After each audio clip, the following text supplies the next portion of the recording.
for giving this opportunity for me to tell this story. This story I have told children in different ways. Sometimes as a science story, or sometimes a story that would intrigue them. Today we are looking at this story in a very different perspective. Before I start the story, let's talk about the symbolism of wolf. Wolf symbolism. Wolves are considered carnivore, meat lovers, vicious, cunning, but the symbolism is entirely different. Wolf symbolism is trusting in your heart and your mind and moving forward. There are other meanings too, which you can all Google. This story starts at the Yellowstone Park, a huge animal park in the United States. There was a time when all the carnivores, the wolves, were hunted in this park. None were left.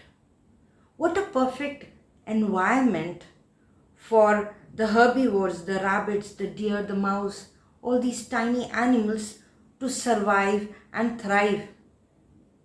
As years went by, there was no predators, there was nothing that would harm them. They started to grow in numbers. When one patch of land would dry up, they would move to the other, then another. There was no shortage of food for them. Soon a time came when the park was dying. Trees were dying. It was turning into a barren land. The birds stopped coming. The river, the streams started to dry up. It was something to be worried about. The park was in a state of stagnancy. State of stagnancy that we also go through. We let things grow and thrive without restrictions. The people and the scientists were worried about the park. What could they do? What could one do to change the situation? So they decided to introduce a pack of wolves. And when they did, and what does a wolf do? They eat, they hunt, they eat. They started to hunt and eat. The animals started to avoid the territories where the wolves would stay. Those territories got a chance to rejuvenate. All the greenery, all the plants got a chance to regrow. Slowly, it took years, many years. The number of wolves increased.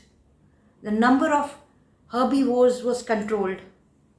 Birds started to come in. The rivers were back flowing. They were full of water.